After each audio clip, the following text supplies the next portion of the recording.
96장을 부르시면서 주님 앞으로 나아갑니다. 96장입니다.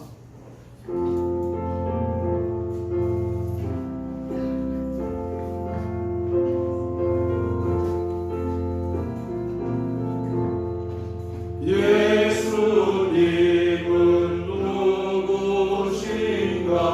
우는 자의 위로와 없는 자의 풍성이며 전한 자의 높음과 잡힌 자의 노임되고 우리 기쁨 되시네. 예수님은 누구신가? 약한 자의 강함과 눈먼 자의 빛이시며 병든 자의 고침과 죽은 자의 부활되고 우리 생명 되시네. 예수님은 누구신가? 주한 자의 정함과 죽을 자의 생명이여 죄인들의 중보와 멸망자의 구원되고 우리 평화 되시네. 강조합니다. 자리에서 일어서시겠습니다.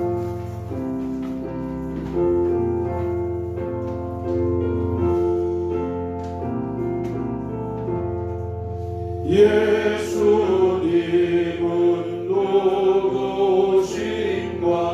온 교회의 머리와 온 세상의 구주시며 모든 왕의 왕이여 심판하실 주님 되고 우리 영광 되시네. 도마가 대답하여 이르되 나의 주님이시오 나의 하나님이시니이다. 예수께서 이르시되 너는 나를 본고로 믿느냐? 보지 못하고 믿는 자들은 복되도다 하시니라. 아멘.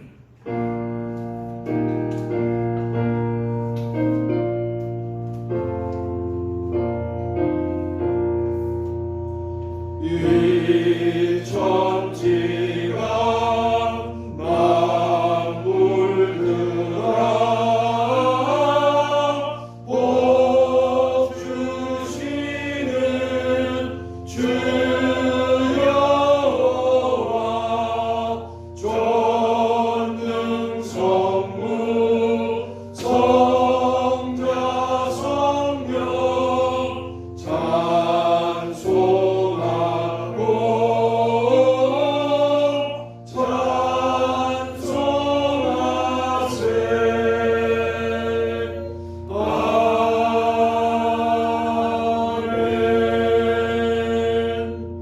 사도신경을 암송하심으로 신앙 고백을 하나님께 올립니다.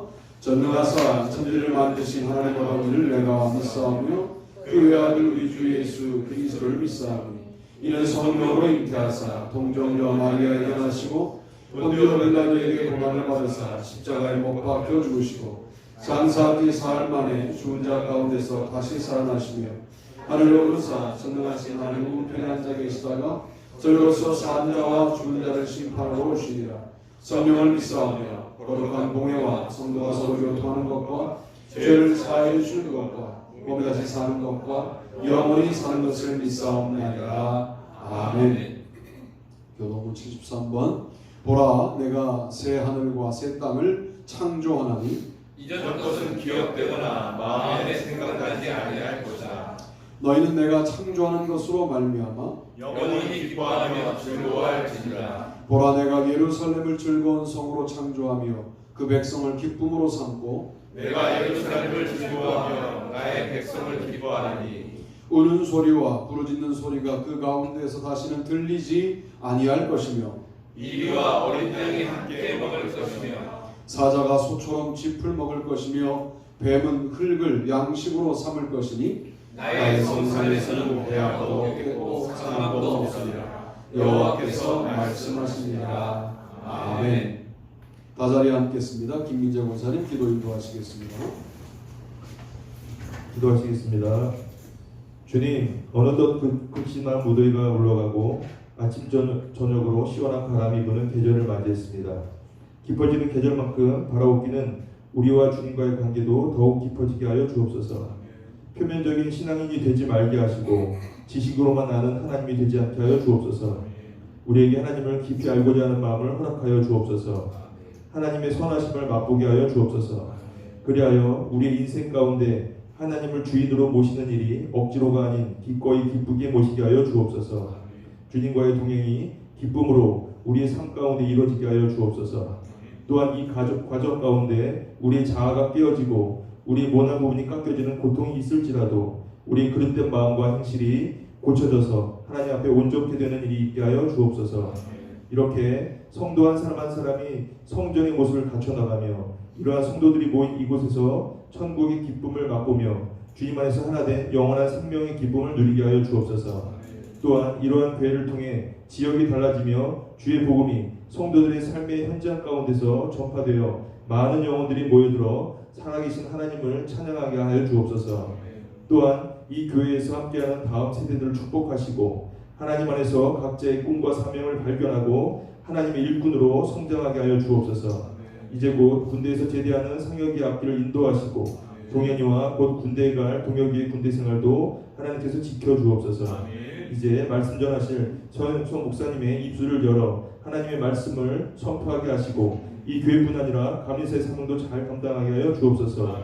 오늘 드려질 예배와 교제 가운데 주님 함께하여 주시기를 원하오며 이 모든 말씀 우리 주 예수님의 이름 받들어 기도하옵나이다. 아멘. 304장으로 우리도 찬양으로 기도합니다. 그 크신 하나님의 사랑 말로 다 영영 못하네. 저 높고 높은 별을 넘어 이 낮고 낮은 땅 위에 죄범한 영혼 구하여 그 아들 보내사 화목제물 삼으시고 죄 용서하셨네. 하나님 크신 사랑을 증량다 못하네. 영원히 변치 않는 사랑 성도여 찬양하세. 괴로운 시절 지나가고 땅 위에 영화 쇠할 때 주 믿지 않던 영혼들은 큰 소리 외쳐 울어도 주 믿는 성도들에게 큰 사랑 베푸사 우리의 죄 사했으니 그네 잊을까. 하나님 크신 사랑을 증량다 못하네. 영원히 변치 않는 사랑 성도여 찬양하세. 하늘을 두루 마리 삼고 바다를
함께 은혜 받으실 말씀은 마태복음 19장 29절로 30절 말씀입니다.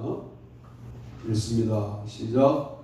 또 내 이름을 위하여 집이나 형제나 자매나 부모나 자식이나 전토를 벌인 자마다 여배를 받고 영생을 생각하리라. 그러나 먼저 된 자로서 나중되고 나중된 자로서 먼저 될 자가 많으니라. 아멘. 오늘 저는 역전당함의 이유들이라는 제목으로 말씀을 드리려고 하는 거예요. 무슨 말이냐? 예수를 잘 믿는다고 우리가 생각을 합니다만 나중에 믿은 사람이 우리를 역전한다는 거예요. 역전당하는 것은 기독교 신앙의 발전이고 아름다운 일인데 우리도 열심히 하고 있는데 또 역전까지 당한다 그러면 더 큰 발전이 있는 거니까 역전당하는 믿음이 아니라 역전하는 믿음이 되시기를 바라는 마음으로 말씀을 증거하려고 합니다. 특별히 역전 주제는 마태복음의 핵심 주제가 아니고 누가복음의 핵심 주제예요. 근데 마태복음에 역전에 관련된 말씀이 나오는 거예요. 먼저 된 자로 나중되고 나중된 자로서 먼저 될 자가 많으니라. 이렇게 말씀하시는 거예요.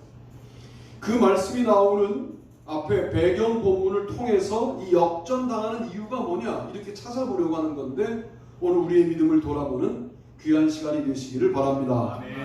자, 첫 번째 제목 읽어보시죠. 시작. 형식주의적인 신앙인은 역전당한다. 본문을 읽어봅니다. 시작. 예수께서 이르시되 내가 온전하고자 할진대 가서 내 소유를 팔아 가난한 자들에게 주라. 그리하면 하늘에서 보아 너에게 있으리라. 그리고 와서 나를 따르라 하시니 그 청년이 재물이 많으므로 이 말씀을 듣고 근심하며 가느라. 아멘. 마태복음 19장 21절로 22절 말씀입니다. 그 다음 본문을 읽어보겠습니다. 시작. 또 내 이름을 위하여 집이나 형제나 자매나 부모나 자식이나 전토를 벌인 자마다 여러 배를 받고 또 영생을 상속하리라. 그러나 먼저 될 자로서 나중되고 나중된 자로서 먼저 될 자가 많으니라. 아멘. 19장 29절로 30절 말씀까지 읽으셨어요? 자, 부자 청년이 자신만만하게 주님을 찾아오잖아요. 어떻게 해야 영생을 얻으리까? 라고 말하니까 너 계명을 지켰느냐? 어려서부터 계명을 지켰습니다. 이게 이제 이 사람의 자신만만합니다. 어려서부터 내가 계명을 잘 지켰다. 간음하지 말라, 살인하지 말라, 도둑질하지 말라, 내 부모를 공경하라. 10계명에 없는 말씀이 하나 나오죠. 내 이웃을 사랑하라. 이런 계명을 다 지켰습니다. 그 마지막에 집어넣은 게 사실 핵심이에요. 내 이웃을 사랑하는 마음으로 간음하지 않았느냐? 내 이웃을 사랑하는 마음으로 도둑질하지 않았느냐? 내 이웃을 사랑하는 마음으로 살인하지 않았느냐? 이렇게 묻는 거예요. 그런데 이웃 사랑에 관련된 자신의 생각이 사실 이웃을 사랑하고 있다고 착각하고 있는 신앙인 거죠. 이 신앙이 뭐냐면 형식적인 신앙인 거예요. 자기의 재물을 헐어 이웃을 사랑하는 일은 못하는 거예요. 그럴 만큼 돈이 없었느냐? 아니요. 부자인 고로 근심하며 갔으니까, 재물이 많음으로 근심하며 갔으니까 부자였어요. 자신의 재물을 헐어 가난한 이웃을 돕는 일은 그에게 그렇게까지 할 이웃사랑은 아니다 라고 하는 판정이었어요. 그 부분이 형식적인 믿음이었다. 우리가 피를 흘리지 않는다면, 우리가 희생하지 않는다면 그건 사랑이 아닙니다. 우리가 피를 흘려야 누군가를 도울 수 있습니다. 부자 청년은 자기쯤 하면 이웃을 괴롭히지 않지 않냐고, 이웃을 내가 대적하지 않지 않냐고, 이 정도는 사랑이지. 그리고 자기 재물을 지키고 있는 것을 신앙생활이라고 생각했던 거예요. 이게 형식이었다라는 거죠. 우리가 똑같이 자본주의 사회를 살기 때문에 내 것은 소중하고 너의 것은 만만하게 여기는 태도가 우리 가운데 나도 모르게 장착될 수 있어요. 강신주라고 하는 무신론자죠. 사실은 무신론자가 뭐라고 말했느냐? 자본주의 비판서에 해당되는 상처받지 않을 권리라는 책에서 맨 마지막 결론 부분에 이렇게 말합니다. 어떠한 보답도 바라지 않고 최근에 누군가에게 선물해 본 적이 있느냐? 이런 마음이 아니라면 당신은 자본주의의 상처를 입게 될 것이다. 아무런 이유 없이 아무런 보답을 바라지 않고 누군가에게 그냥 마음으로 선물하고 그 마음을 또 그 사람은 받고 그런 두 사람과의 관계 속에서 자본주의를 구원할 수 있는 힘이 존재한다 라고 대단히 복음적인 이야기를 아이러니하게 했어요. 여러분, 복음이 뭐냐라고 말할 때 내가 예수님을 그리스도로 믿는 것, 믿고 났더니 어떤 향기가 나느냐? 이웃을 사랑하게 되는 향기가 난다. 이렇게까지 가야 하는 겁니다. 만약 우리가 지금 신앙생활을 잘하고 있다고 착각하고 나에게 이웃사랑은 당연한 일이지, 내가 이웃을 사랑하지, 내가 이것도 하고 저것도 하는데 라고 말하는데 하나님이 나의 가장 소중하게 여기는 그 어떤 것을 탁 잡으면서 서영석, 너 지적인 능력을 모두 내려놓고 다시 성경을 처음 접하는 사람처럼 읽어줄 수 있겠니? 그건 할 수 있을 것 같은데 오늘 부자 청년은 자기가 그렇게 목숨처럼 여기는 재물을 팔아 가난한 자들에게 나눠주고 나를 따르라, 그렇게 하면 하늘의 보화가 내게 있으리라 영생도 얻으리라 라고 말하는데 하늘의 보화 영생은 지금 손에 잡히는 게 아니니까 부자의 힘으로 근심하며 갔다고요. 그러고도 자기가 계명을 다 지켰다고 생각하는 그 사람의 생각에 중요한 포인트가 있는 거예요. 우리도 그런 신앙이 될 수 있을 가능성이 존재한다는 생각을 기억해야 합니다. 형식주의적인 신앙은 반드시 역전당합니다. 그러므로 내용 중심적인 신앙으로 여러분의 신앙이 변경되기를 주님의 이름으로 축복합니다. 또 내 이름을 위하여 집이나 형제나 자매나 부모나 자식이나 전토를 벌인 자마다 이렇게 말하죠. 이거는 사실 배경으로 들어가면 로마의 박해 속에서 집이 사라져요. 전토, 나의 땅이 사라져요. 형제가 죽고 자매가 죽고 부모가 죽고 자식이 죽어요. 그래서 너무 가슴 아파요. 그런데 여러 배를 받고, 여러 배를 받는다는 것은 교회가 형제들이 되고 자매들이 되고 부모들이 되고, 아멘 할 때까지 할 건데 자식들이 되고, 할렐루야. 여러분, 교회가요 가족이어야 돼요. 가족 같은 교회. 틀렸어요. 가족이 되어야 합니다. 예수의 피가 흐른다면서요 우리 가운데.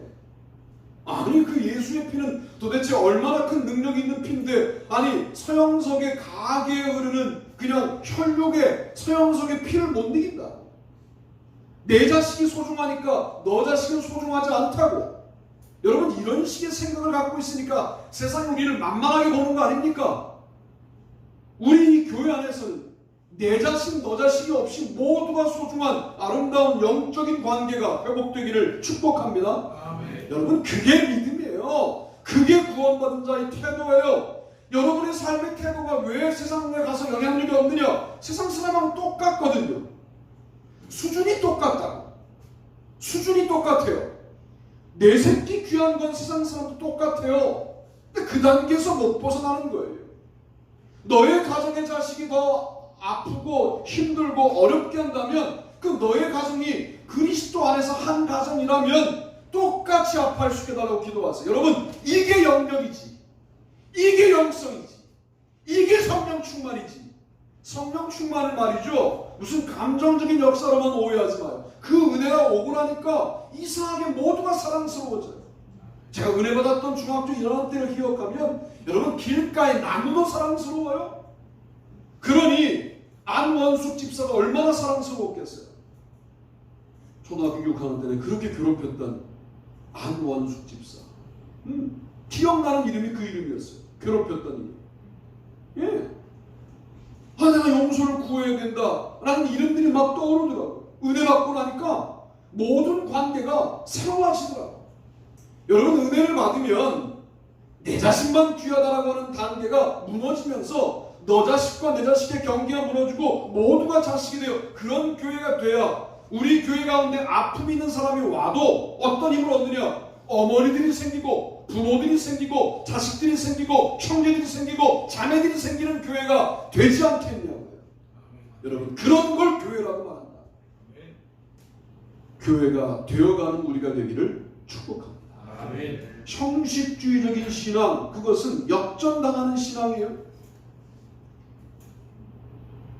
믿음이 좋은 줄 알고 있는 착각. 여러분, 믿음이 좋고 나쁘고 어디 있어요? 모두 미완성인데, 모두 나쁘죠. 주님 앞에 설 때 내 믿음이 완전하지 않죠. 내 믿음이 부족하죠. 그러니까 주님 앞에 서면 주님 앞에 늘 믿음을 비교해야지, 너의 믿음과 나의 믿음을 비교하는 이런 식의 얼술들은 잘못된 거 아닙니까? 왜 믿음을 다른 사람하고 비교합니까? 하나님 앞에 내 믿음이 온전하냐, 이렇게 따지면 모두 부족할 수밖에 없는 거 아니냐 말이에요. 그런데 계명을 다 지켰나이다 라고 자신 있게 말하는 그 근거 없는 자신감, 이런 것들이 오늘날 우리들에게도 여전히 있는 거 아니냐. 그렇다면 우리는 먼저 된 자로 나중 될 자이다 라고 분명히 말할 수 있겠다 하는 겁니다.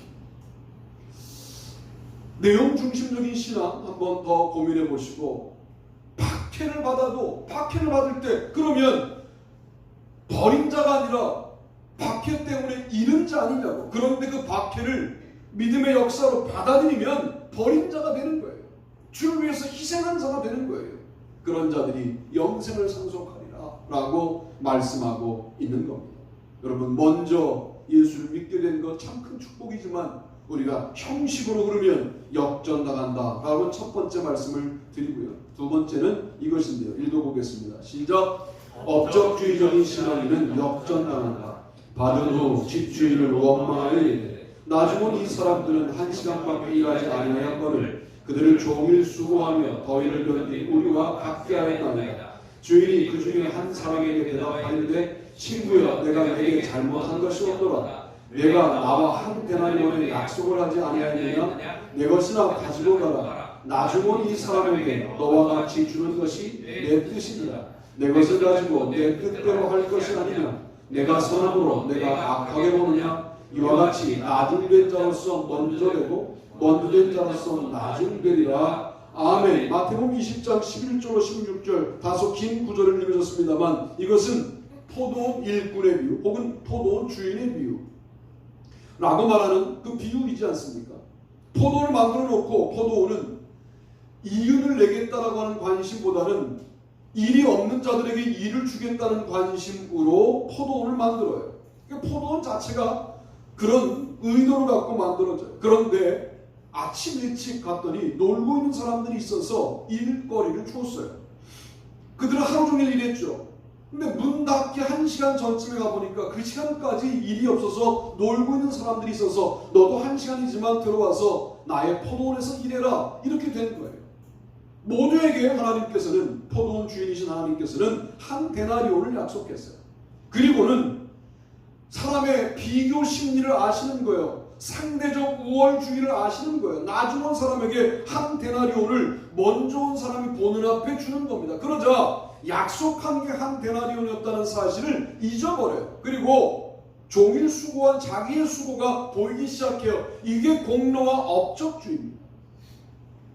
본론으로 돌아가면, 근본으로 돌아가면, 아드 폰테스, 뿌리로 돌아가면 은혜고 감사예요.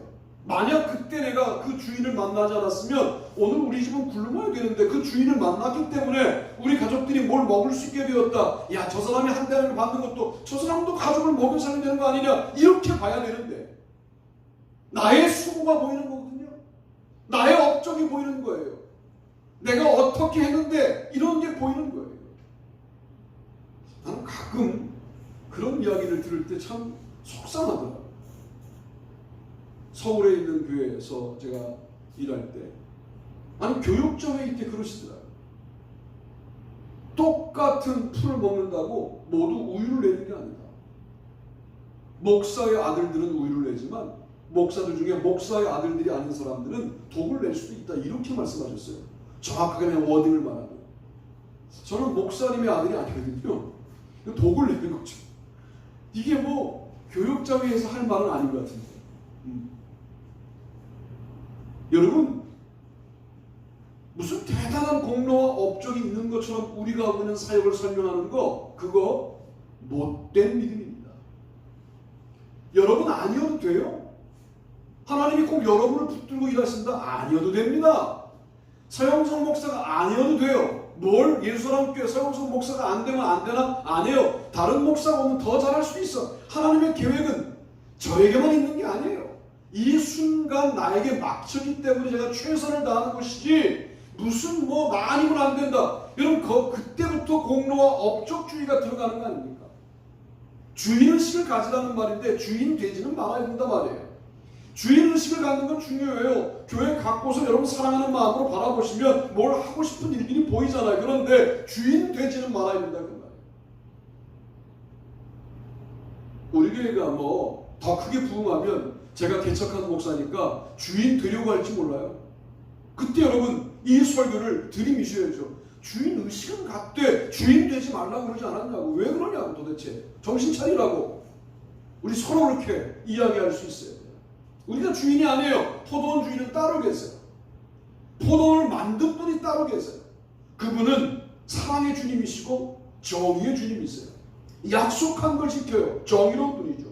그리고 놀고 있는 사람들이 굶을 걸 걱정해요. 사랑의 주님이시죠. 그래서 그분은 정의와 사랑을 정확하게 일치시키는 분이시다고. 그분의 정의와 사랑을 우리가 이해하지 못해서 벌어지는 지금 이 문제가 공로와 업적주의인데, 공로와 업적주의에 여러분 기울어지면 역전당합니다. 그러므로 주님께서 일하신다. 할렐루야. 아멘. 주님께서 일하셨다. 할렐루야. 아멘. 주님의 은혜다. 할렐루야. 아멘. 그런 마음을 끝까지 가져가야 돼요. 내가 우리 교회에 뭐 저것도 해놓고 저것도 해놓고 뭐 모두 했는데 내가 얼마나 뭐 다 뭘 깨서 헌금했는데 알아요. 알겠다고. 뭐 어쩌라고 그래서. 하나님이 다 아시면 됐지. 그걸 뭐 자꾸만 자기 입으로 이야기해. 목 아프게. 그럴 필요 없어요. 하나님은 모두 아세요. 하나님이 아십니다. 아멘. 그러면 충분하지 않습니까? 제가 알아들어야 됩니까? 제가 알아듣는 건 아무런 영향도 없는데 하나님이 아시고 여러분께 더욱더 아름다운 곳으로 공급하시고 함께 하실 줄로 믿습니다. 아멘. 업적주의 참 무서운 이게 시험거리예요. 그러니까 자꾸만 비교하여 우월하게 여기려고 하는 태도를 우리는 다시 한번 돌아봐야 합니다. 성숙한 믿음이 되려면 먼저 내가 은혜로운 마음을 유지하고 있어야 돼요. 그래 다 같이 먹고 살아야지 무슨 소리야. 그래 다 같이 굶지 말아야지 무슨 소리야. 내가 2데나리온 받으면 뭘 얼마나 내가 부자가 되겠다고 그런 마음을 먹어. 모두 같이 먹자, 모두 같이 살자 라는 관점으로 봐야 되는데, 내가 저 사람보다 수고했는데 왜 나를 똑같이 취급하냐고 약속은 다 잊어버리고 그렇게 말하는 우리는 어쩌면 먼저 된 자로 나중 될 자일 수도 있겠다라는 고민을 나누면서 공로와 업적이 아니라 하나님의 열심, 하나님의 일하심 가운데 철저하게 서 있는 저와 여러분이 되기를 주님의 이름으로 축복합니다. 아멘. 세 번째는 이것인데 오늘 본문이 좀 길어요. 읽어보겠습니다. 시작. 이기주의적인 신앙은 역전당한다. 그러면 포도원 주인이 올 때 그 농부들을 어떻게 하느냐? 그들이 말하되 그 악한 자들을 진멸하고 포도원은 제때 열매를 바칠 만한 다른 농부들에게 새로 줄지니이다. 예수께서 이르시되 너희가 성경의 건축자들의 버린 돌이 모퉁이의 머릿돌이 되었나니 이것은 주로 말미암아 된 것이요 우리 눈에 기이하도다 함을 읽어본 일이 없느냐. 그러므로 내가 너희에게 이르노니 하나님의 나라를 너희는 빼앗기고 그 나라의 열매 맺는 백성이 받으리라. 아멘. 21장 40절로 43절 읽으셨고 그 다음 본문 한번 읽어보실까요? 읽습니다. 시작. 그 둘 중에 누가 아버지의 뜻대로 하였느냐 이르되 둘째 아들이니이다. 예수께서 그들에게 이르시되 내가 진실로 너희에게 이르노니 세리와 창녀들이 너희보다 먼저 하나님의 나라에 들어가니라. 요한이 의의 도로 너희에게 왔거늘 너희는 그를 믿지 아니하였을 때 세리와 창녀는 믿었으며 너희는 이것을 보고도 끝내 뉘우쳐 믿지 아니하였도다. 아멘. 21장 31절로 32절 말씀입니다. 유대인들은 이기주의자들이에요. 이런 거예요. 가겠나이다. 그러고는 안 가고. 이방인은 안 가겠나이다. 실소이다. 그래놓고 갔어요. 그럼 누가 순종한 거냐? 가겠나이다라고 말하는 것이 정답인 걸 안다고 정말 그 사람이 순종하는 사람이냐? 그렇지 않아요. 가겠나이다라고 말해야 아버지하고 오래 얘기하지 않을 것을 아는 첫째 아들이 가겠나이다라고 말하는 거예요. 그리고 안 가는 거예요. 이게 이기주의적인 태도인 거죠. 자기중심적인 태도인 거예요. 이게 바로 유대인들을 말하는 겁니다. 건축자들의 버린 돌이 모퉁이의 머릿돌이 되었나니 이 표현은 이방인들을 건축자된 유대인들이 버렸어요. 그런데 모퉁이의 머릿돌이 되어 상당히 중요한 돌이 된 거예요. 이걸 에베소서에서는 뭐라고 말하냐면 돌이 아래에 있는 게 아니라 이게 모퉁이의 머릿돌 그랬으니까 이제 기초가 되는 돌을 말하는 거고, 에베소서에서는 아층으로 쌓을 때 맨 가운데 들어가는 돌을 모퉁이 돌 이렇게 말하는 거예요. 이게 그러니까 역 끝에 있는 돌만 모퉁이 돌이 아니라 마지막 건축의 활용점정 딱 찍는 돌이 대단히 중요한 돌인데 그 역할을 버린 돌이 감당한다는 거예요. 선사는요 흰 소나무가 지킨다는 말이 있어요. 여러분, 교회는요 유명한 사람들 때문에 굴려가는 것이 아닙니다. 말없이 교회를 섬기고 사랑하는 이름 없는 사람들이 교회를 이끌어가는 거예요.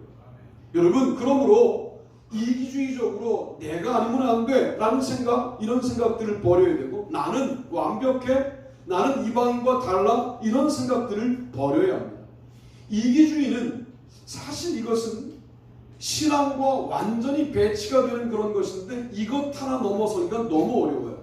왜 어렵냐? 기본적으로 자본주의 사회를 살아가는 우리들에게 이기주의는 그냥 기본 품목으로 장착되어 있는 것 같아요. 자기를 위해. 요즘 교회도 마찬가지예요. 내게 유익하면 와요. 내게 유익하지만 안 옵니다. 그래서 뭐라고 말할 수 있느냐? 구원받을 사람이 없다는 거예요. 어떻게 구원해요? 자기가 하나님인데 내게 유익하면 오고 내게 유익하지 않으면 안 오겠다라고 하는 판정에 나의 신앙은 나를 믿는 건데 어떻게 구원받겠냐? 하나님을 믿고 있지 않은데. 그래서 아주 본질적으로 설교하신 목사님들은 구원받을 사람이 몇 명 없다는 거예요. 교회는 나오지만 참 무서운 말씀 아닙니까? 우리 가운데 있는 이기주의를 한번 고민해 보시자. 나는 나에게 불리한 일을 흔쾌히 할 수 있는 사람인가? 나는 나에게 지금 당장 유익하지 않아도 주님이 하라고 명령하시면 그 명령에 따라 할 수 있는 사람인가? 아니면 그건 제가 할 일이 아닌 것 같습니다 하고 피할 사람인가? 만약 피한다면 죄송하지만 그런 믿음으로는 구원받을 수 없다 라고 말할 수밖에 없어요. 왜? 신앙이 아닙니까? 믿음으로만 구원받는데 그건 믿음이 아니잖아요. 나를 믿는 거잖아요. 그래서 이기주의적인 신앙은 아주 심각하게 고민해 봐야 되는데, 이게 가족 이기주의, 제가 도입 부분에 말씀을 드렸습니다만 가족 이기주의와 함께 합쳐지면 모두 이기주의자들이에요. 내 교회만 소중해요. 그러니까 뭐 큰 교회라고, 큰 교회인데 무슨 뭐 같이 협력할 리스트 협력을 못한다? 그냥 인정한다고 나는. 왜? 그거 싸울 필요 없어요.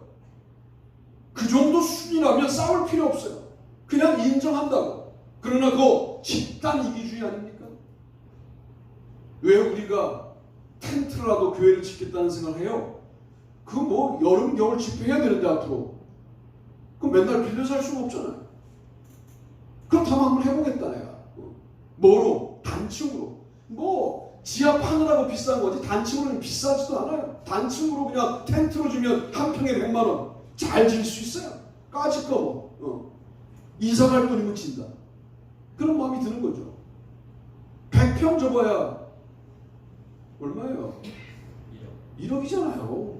그러니 뭐 이거 뭐 한 300평 지면 뭐 그죠? 집회 충분히 할 수 있잖아요. 나머지 땅은 주차장. 뭐가 문제예요? 기도하시자. 그럼 빌리지 말고 우리 교회에서 하면 되지. 여러분, 오늘 우리가 주님 앞에서 이기주의적으로 살고 있다는 생각을 아니할 수가 없는 것은, 내가 아프면 하던 일도 못해요. 저도 월요일날 너무 아팠어. 월요일날 너무 아프더라고요. 새벽 기도를 못 나왔어요. 못 나와도 잘 모르시죠? 그런데 목사님 부부가 새벽 기도에 제가 문자를 보냈는데 사모님께만 보내고 목사님은 우리 교회 밴드에 안 들어와 있으니까 연락이 사모님께 갔는데 교회까지 오셔서 눈이 닫혀서 그제서야 확인하고 아유 아프시구나.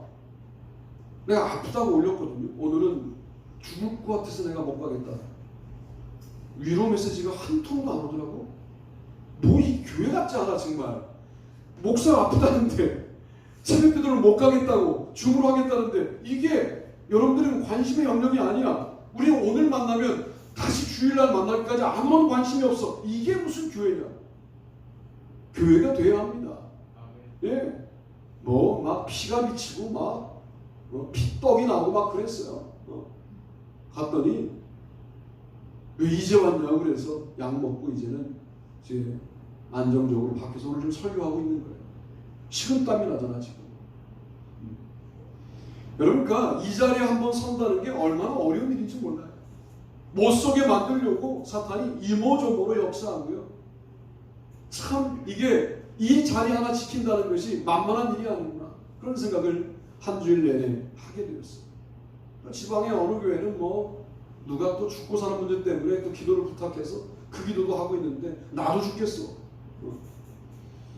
이기적인 우리의 모습, 여러분 이거 극복하고 주님 앞에 영광 돌리는 저와 여러분이 되기를 축복합니다. 우리가 꾸짖어 잠잠하라 하되 더욱 소리질러 이르되 주여 우리를 불쌍히 여기소서 다윗의 자손이여 하는지라. 예수께서 머물러 서서 그들을 불러 이르시되 너희에게 무엇하여 주기를 원하느냐 이르되 주여 우리의 눈뜨기를 원하나이다. 예수께서 불쌍히 여기사 그들의 눈을 만지시니 곧 보게 되어 그들이 예수를 따르니라. 20장 31절로 34절 맹인들을 고치시는 장면이에요. 제자들은 맹인들이 소리를 지르자 예수님이 방해를 받을까봐 잠잠하라고 말했어요. 그런데 더욱 소리 질러 우리를 불쌍히 여기소서라고 다윗의 자손이여 라고 외쳤어요.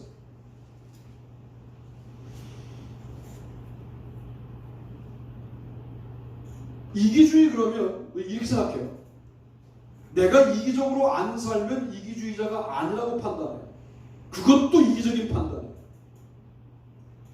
맹인들이 저렇게 소리 지르는 이유에 관련하여 반응하지 못하는 거, 저들의 아픔에 반응하지 못하는 거, 그게 이기주의입니다.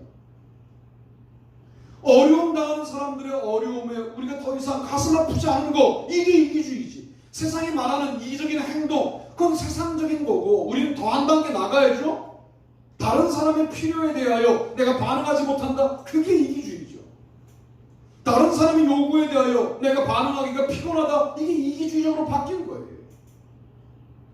여러분 주변에 소리질러 눈뜨기로 원하는 맹인들이 있다면 예수님을 믿으시라고 라고 해답을 이야기해 줄 수 있는 정도의 이타주의는 가지고 살아가셔야 되는데 모두 자신의 삶 때문에 피곤해요. 앞으로 점점 더 피곤해질 거예요. 여러분 삶이 살아가는 동안 좋아지지 않아요. 좋아진 것 같은 거지. 우리의 믿음이 좋아지면 삶이 좋아진 것처럼 보이는 거지, 삶은 그 정도의 문제를 늘 갖고 있어요. 그 문제를 가지고 늘 끌당하고 있으면 다른 사람을 돌아볼 여유가 없다. 이기주의적인 신앙을 내가 극복하겠다. 사람을 내가 버리지 않겠다. 왜? 버린 돌이 모퉁이의 머릿돌이 되는 역사가 있으니까. 사람을 함부로 대하지 않겠다. 내 주변의 맹인들도 함부로 대하지 않겠다. 눈 뜨면 나와 같은 사람들이니까. 그들의 필요에 반응하겠다 라고 마음을 먹고, 세리와 창녀 우습게 보지 않겠다. 그들이 도리어 나보다 더 순수하여 주님을 먼저 믿은 나보다 더 크게 믿고 아름답게 구원에 이를 수도 있기 때문에 세리와 창녀도 나의 선입견으로 판단하지 않겠다. 이기적으로 그들을 바라보지 않겠다 라고 여기셔야 합니다. 오늘 저는 역전당하는 믿음의 특징들을 설명하면서 형식주의적인 믿음, 이기적인 믿음 뿐만 아니라 공로주의적인, 업적주의적인 믿음, 여기 다 걸려요. 우리의 신앙을 돌아보니까 이기적이에요. 믿음이 제일 우선이 아니에요. 이미 우리에게. 저는 과감하게 말씀드리고 싶어요. 그냥 쉬세요. 뭐하러 교회 나와서 고생하세요. 어차피 구원 못 받는 신앙은 여러분 교회 나오셔도 힘들어요. 그냥 좀 쉬었다가 좀 매질 맞고 다시 오세요. 뭔 믿음이 무슨 우선이어야 되는데 우리 신앙생활에 믿음이 우선이 아니게 된 거에 대해 아무런 문제의식이 없어요. 여러분 이거는 너무 형식적이지 않습니까? 그리고 형식적인 신앙인들이 모여있는 곳에 뭐만 남냐? 내가 왕년에 어쩌고 저쩌고만 남아요. 공로와 업적만 남아요. 그리고 뭐가 남냐? 나에게 유익하지 않으면 움직이지 않는 자기 중심으로 똘똘 뭉쳐있는 신앙만 남아요. 역전당한다는 거예요. 반드시 역전당한다는 거예요. 우리 교회가 역전당하면 되겠습니까? 다른 신앙인들을 역전하는 신앙이 돼야지. 순수함을 다시 회복하십시오. 이타주의를 다시 회복하십시오. 하나님 중심주의가 도대체 뭡니까? 여러분에게 하나님 중심이라는 단어는 과연 어떤 의미를 갖고 있는 겁니까? 정말 우리의 현재의 삶이 하나님 중심은 맞습니까? 이런 질문을 던져보자는 거예요. 다 자식에게 매몰되어 있고 아내에게 매몰되고 가족에 매몰되어서 도대체 옴짝달싹 못하면서도 믿음은 가져야 되겠고, 그러니까 사실은 가족 중심주의인데 하나님 중심을 껴맞추려니까 너무 힘들잖아요. 지금 서로 껴맞출 수 없는 것들을 껴맞추려니까. 그러나 하나님 중심으로 여러분의 믿음을 결정하면 가정도 살고 나도 살고 자녀도 살고, 할렐루야. 아멘. 이렇게 가야 할 것을 자꾸만 내가 먼저 살려고 고민하니까 하나님이 무시되니까 모든 삶의 질서가 무너지는 거 아닙니까? 역전 당하는 믿음에서 역전을 경험하는 믿음으로 바뀌시길 주님의 이름으로 축복합니다. 아멘. 다 자리에서 일어나시겠습니다.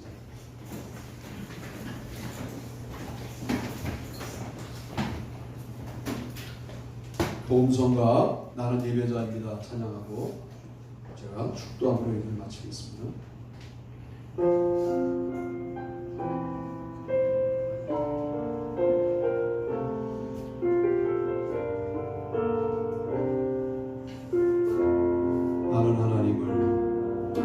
나는 하나님을 예배하는 예배자입니다.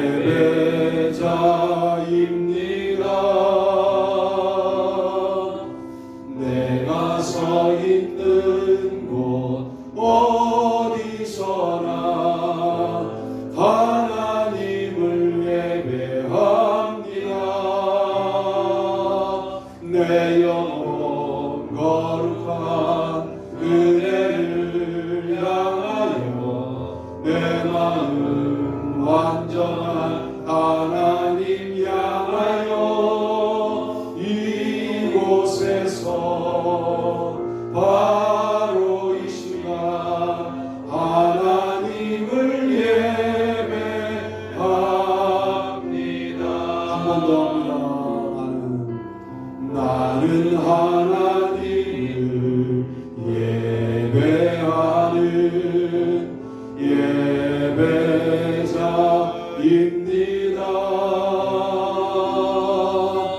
내가 서 있는 곳 어디서나 하나님을 예배합니다.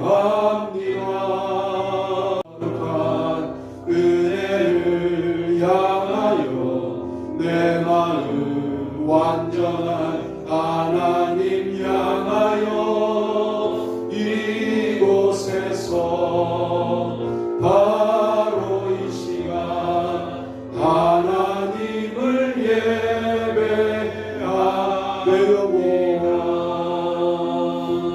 내 영혼 거룩한 은혜를 향하여 내 마음 완전한 하나님 향하여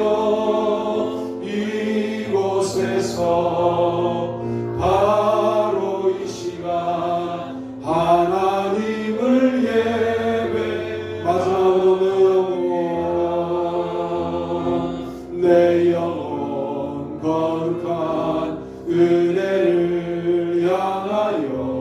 내 마음 완전한 하나님 향하여 이곳에서 바로 이 시간 하나님을 예배합니다. 예배자로 서기 위해서 주여 한번 부르짖고 기도하기 원합니다. 기도합니다. 주여, 이제 또 한 주간을 예배자로 살아갈 수 있게 하여 주시옵소서. 하나님 중심이라고 하는 언어만 존재하고 하나님 중심의 삶은 존재하지 않는 형식주의가, 공로주의가, 이기주의가 우리 가운데 있었음을 고백합니다. 성경은 형식주의자도 역전당하고 공로주의자도 역전당하며 이기주의자도 역전당한다고 말씀하고 있습니다. 하나님 역전을 허용하는 믿음이 아니라 늘 자신의 이전 믿음을 역전해 나가는 아름다운 신앙이 될 수 있게 도와 주셔서 주님과 더불어 살아가는 기쁨이 넘치게 하여 주시옵기를 소원합니다. 아버지의 놀라운 은혜가 넘치기를 원합니다. 주님의 놀라운 돌보심을 원합니다. 주와 더불어 전진하며 승리하게 되기를 원합니다. 우리 가운데 역사하시고 우리 가운데 말씀하셔서 예배자로 살아가는 기쁨이 넘치게 하여 주시옵소서. 우리가 형식적인 예배자, 공로적인 예배자, 이기적인 예배자였음을 고백합니다. 이제 진실한 예배자, 참된 예배자, 하나님의 예배자 될 수 있게 도와 주셔서 예배자로 승리하는 삶을 우리에게 허락하여 주시옵기를 소원합니다. 우리 가운데 교회를 교회되게 하시는 놀라운 주님의 역사를 기억합니다. 주님이 함께하여 주시고 믿음으로 말미암아 전진하며 승리할 수 있게 구원받는 교회, 구원받는 믿음, 구원받는 예배 드리게 하여 주시옵기를 소원합니다. 주님께 모든 것들을 맡기며 주님 앞에 간절히 간구합니다. 주님 은혜를 감사합니다. 하나님 중심이라고 하는 언어만 남아있고 하나님 중심의 고백과 삶은 사라진 우리의 형식주의적인 신앙, 공로주의적인 신앙, 이기주의적인 신앙을 회개합니다. 하나님 이제는 다시 본질을 회복하고 하나님 중심으로 우리의 신앙생활이 재편되기를 원합니다. 하나님 그저 일주일에 한 번 만나는 아주 먼, 아주 오래된 애인 같은 하나님이 아니라 매일매일 대화하고 매일매일 교제하고 매일매일 만나고 그 손 놓지 않고 살아가는 또 한 주간 될 수 있도록 인도하여 주옵소서. 예물을 드렸습니다. 쓰여지는 곳곳마다 놀라운 역사가 일어나게 하시고 교회의 재정도 주님이 풍성하게 하여 주시고 모든 각 가정의 재정도 풍성하게 하여 주셔서 주님 앞에 헌신하는 것이 우리의 기쁨 되게 하여 주옵소서. 이제는 우리 주 예수 그리스도의 은혜와 하나님 아버지의 무한하신 사랑하심과 성령님의 축복하시는 역사가 우리 모두들 위해 영원토록 같이 하시옵기를 간절히 축원하옵나이다. 아멘. 아멘.